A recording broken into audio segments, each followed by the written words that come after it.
నిజామాబాద్ జిల్లా బోధనపట్టణంలోని రాకాసీపేట్ ఆటోనగర్ స్టాండ్లో శనివారం సాయంత్రం కాంగ్రెస్ పార్టీ ఆధ్వర్యంలో కార్నర్ మీటింగ్ ఏర్పాటు చేయడం జరిగింది. ఈ సందర్భంగా మాజీ మంత్రి ఎమ్మెల్యే సుదర్శన్ రెడ్డి పాల్గొని బీఆర్ఎస్, బీజేపీలు గత 10 సంవత్సరాలుగా ఏమీ చేయలేదని, పేదలకు డబుల్ బెడ్రూమ్లు, యువతకు ఉపాధి ఇవ్వడంలో విఫలమయ్యారని, నిత్యావసర సరుకుల ధరలను, పెట్రోల్, డీజిల్, రైతు ఎరువుల ధరలను, బస్ ఛార్జీలను అమాంతం పెంచారని, పంటకు గిట్టుబాటు ధర లేక రైతులు, మధ్యతరగతి ప్రజలు పొట్టలు కొడుతున్నారని అన్నారు. ఈ సందర్భంగా ఎమ్మెల్యే సుదర్శన్ రెడ్డి సమక్షంలో కౌన్సిలర్ కొండ్ర పద్మా వెంకటి, మూర్తి, సంఘం అధ్యక్షులు సింధి శంకర్, బీఆర్ఎస్ నాయకులు సాకేత్ తదితరులకు సుదర్శన్ రెడ్డి పార్టీ కండువా కప్పి సాదరంగా ఆహ్వానిస్తూ కాంగ్రెస్ అభివృద్ధికి ప్రతి ఒక్కరూ పాటుపడాలని కోరారు. ఈ కార్యక్రమంలో జిల్లా అధ్యక్షులు మానల మోహన్ రెడ్డి, పట్టణ అధ్యక్షులు పాషా మొయినుద్దీన్, వర్కింగ్ ప్రెసిడెంట్ హరికాంచారి, నాయకులు శరత్ రెడ్డి, పౌల్, ఇమ్రాన్, రవీందర్ రెడ్డి, నవీన్, విష్ణువర్ధన్, కలీం తదితరులు పాల్గొన్నారు.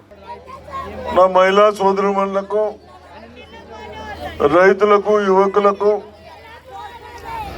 ప్రెస్ సోదరులకు అందరికీ నా నమస్కారం. రేపు మళ్ళీ సోమవారం నాడు ఎలక్షన్స్ ఉన్నాయి. ఎలక్షన్ అనేది మీరందరూ ఏదో ఓటేసిండ్రు, 500 ఇచ్చిండ్రు, ఓట్లేసుడు కాదు.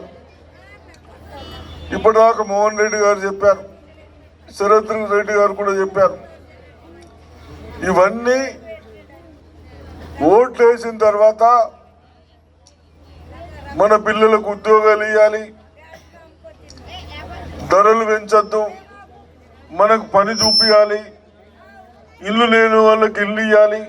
ఇది మీరు ఓట్లు దాని కొరకు. కానీ ఈ 10 సంవత్సరాల నుంచి ఆ కేసీఆర్ సార్ ఆయన ఉద్యోగాలు ఇంటింటి ఇవ్వాలని ఆయన ఇవ్వకపోయా, ఈయన మన మోడీ సార్ పువ్వు గుర్తు ఆయన సంవత్సరం 2 కోట్ల ఉద్యోగాలు, ఒక ఇంటికి 15 లక్షలు ఇస్తామన్నాడు. రకాస్పేటలో కొన్ని నచ్చినట్టున్నాయి 15 లక్షలు కొందరు ఇళ్లకు. వచ్చినట్టు కదరా బాబు, మరి ఓట్లు వేస్తామంటున్నారంట కదా.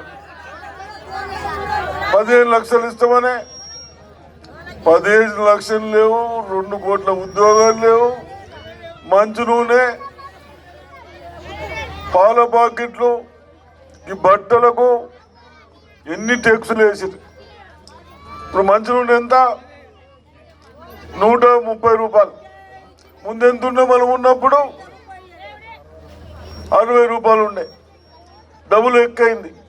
ఎందుకు ఎక్కయింది? ఇదేనా మనకు? అదేవిధంగా ప్రతిది ఎక్కువై చదువుకున్న పిల్లలకు ఉద్యోగాలు లేవు, మంచి కాలేజీలో చదువుకోవడానికి అవకాశాలు లేవు.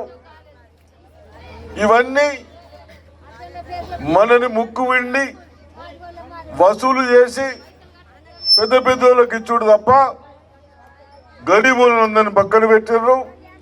అది పువ్వు గుర్తు పార్టీ వాళ్ళు, మోడీ సార్ గారు.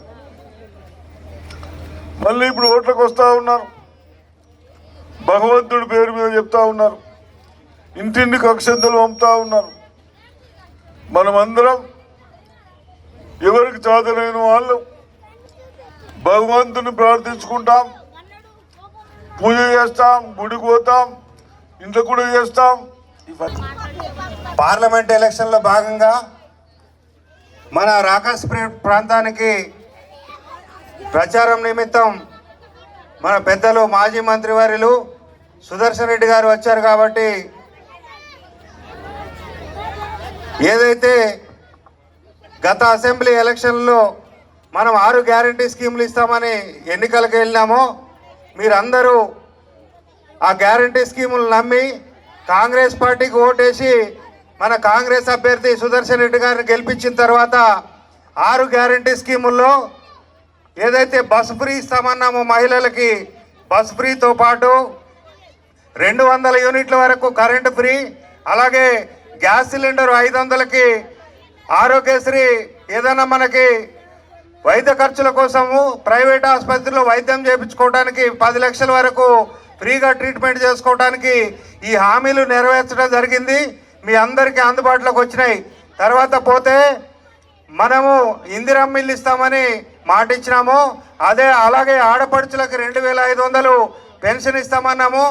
ఈ 3 నెలల తర్వాత ప్రభుత్వం వచ్చిన తర్వాత 3 నెలల తర్వాత ఎలక్షన్ కోడ్ పడ్డది. కాబట్టి ఈ ఎలక్షన్ల తర్వాత ఆ 2500 అలాగే ఇందిరమ్మ ఇల్లు మనం మళ్ళా ఇప్పుడు మన పార్లమెంటు అభ్యర్థి జీవన్ రెడ్డి గారిని పెద్ద ఎత్తున ఓట్లేసి గెలిపించినట్లయితే మనకి కేంద్రంలో కూడా కాంగ్రెస్ పార్టీ అధికారంలోకి వచ్చిన తర్వాత రాహుల్ గాంధీ గారు ప్రధానమంత్రి అయితే మరిన్ని అప్డేట్స్ కోసం మా ఛానల్ని సబ్స్క్రైబ్ చేయండి.